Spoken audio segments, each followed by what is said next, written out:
All right, I am Pastor Anthony from Crossroads Community Church. This is Brendan, and this is another episode of the Biblical Story Series. And we're kind of following up from last week where we talked about the evidences or proofs for the resurrection of Jesus Christ.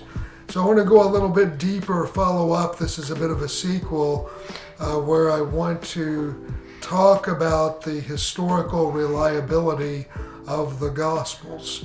And so given that the testimony about the resurrection occurs from Matthew, Mark, Luke, and John, the Gospels, we want to talk about the reliability or the accuracy of the Gospels as eyewitness, firsthand direct accounts of the life of Jesus Christ. So having said that, I'll turn it over to Brendan. All right, and I think there's no better place to start than just the question, where did this idea that the Gospels were written by imposters or bad faith actors or liars come from? Like, why might someone think that, and how is that addressed? Well, I think the biggest motivation for that is simply people having trouble believing that the life of Jesus with miracles, a resurrection, all of the supernatural, divine nature of this is actually true. So if you come from the point of view that there is no God or God is not involved, or that things like miracles are just a hoax or made up legend or mythology, you're going to look at the stories as to being something on the level of King Arthur and the Knights of the Round Table, just simply embellished legends that were written, many decades after the eyewitnesses of the apostles. And so that's the fundamental issue, that's at stake. And but I think as we're going to share, the evidence shows that the Gospels show a very clear nature of having been written by direct, first-hand eyewitnesses of the life of Jesus. All right, well then let's dive into some of those evidences, shall we? You mentioned the geographic evidence that the Gospels provide. Now that sounds kind of interesting, and you go into it in your article. Can you explain that for the video?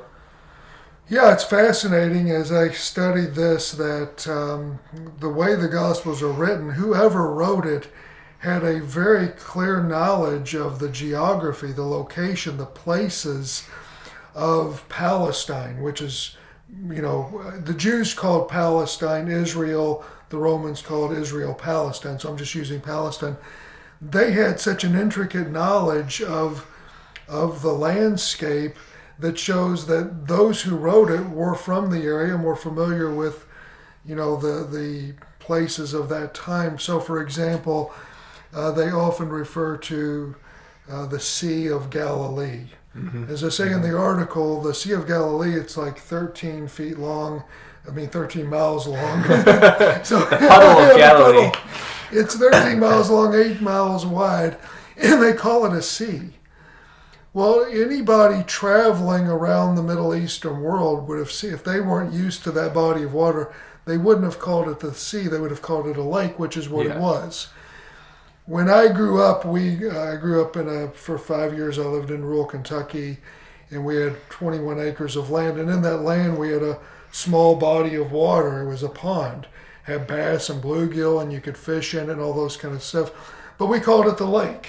Mm-hmm. It wasn't a lake, it was a pond.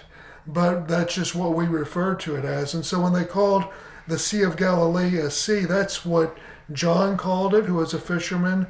That's what Matthew called it, who was from that area. That's what Mark called it, who wrote the words of Peter, who was a fisherman. One person does not he calls it a lake, and that is Luke.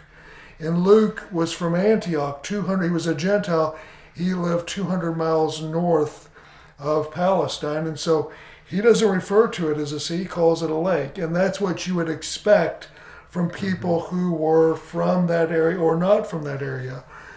Take, for example, the town of Chorazin, which Jesus condemns in Matthew 23.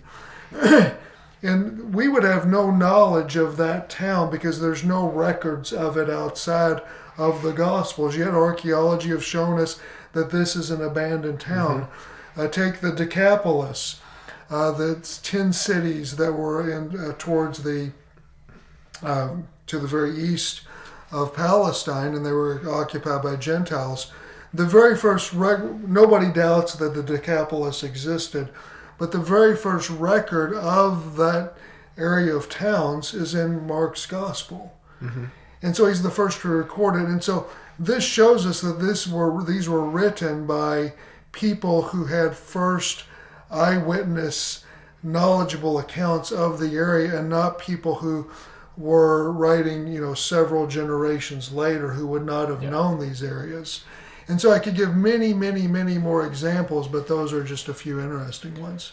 Well, speaking of more examples, you mentioned naming conventions in the Gospels. Now, how do the names found throughout the four Gospels add to their validity? Yeah, this is absolutely fascinating because detailed studies have been done. The Jews lived all throughout the Middle East. They lived in Egypt, they lived in Libya, they lived in Babylon. And what is interesting, at that time of Jesus, the popularity of the names were going to be different in different areas. They weren't the same in terms of the Jewish names of Jewish men, Jewish women. And so many studies have been done using documents, using artifacts, using, different descriptive, kind of things that would hold, sacred objects or whatever were names. Studies have been done of the percentages or the commonalities of names. And so what you find within the Gospels in the book of Acts is nearly an exact percentage of the popularity of names at that time that were within Palestine during the days of Jesus are reflected within the Gospels. And so, like, the most popular name was Simon. And so probably 15% of men, 16% of men within Palestine had the name Simon. When you look within the gospel at the names of men, that's about 15 or 16% of the names that are in the Gospels. And those percentages are always equivalent to what we know about the names of the time. So Simon would not have been a popular name in Egypt, yet it is popular within the Gospels. Furthermore, it's such a popular name that they have to use clarifiers because they didn't have last names. So, for example, they couldn't just say Simon because, well, Simon who? There's so many of them. So they would have to either use their father's name or where they're from or their occupation. So it would be like Simon the Tanner or Simon Peter or different types of descriptions like that, that would clarify who they are. And so to think that people had such a detailed account of names several, decades or generations after the actual events is so improbable, especially given that names are typically one of the hardest things for us to remember about people. Yeah. We can remember what they look like, we can remember what they did, but to remember their names. And so for there to be such a detailed knowledge of names shows a first-hand accuracy. Now, what is interesting is this: when you look to the later Gospels, the Gnostic Gospels, the Apocryphal Gospels, that were supposedly written about Jesus, like the Gospel of Thomas, the Gospel of Judas, many of them. You know what's interesting about them? What's that? They have hardly any descriptions of the locations. They may refer to Jerusalem, or they may refer to the Jordan, but they don't have a detailed knowledge of the geography. There's just these few names. When they talk about the names of the people that were around Jesus, who do they describe? Maybe Mary. They'll, of course, talk about Jesus. They'll talk maybe 2 or 3 other people, but they do not have a list of all this detailed knowledge of names. Now, that's what you would expect from people who are writing several decades or several generations after the events themselves.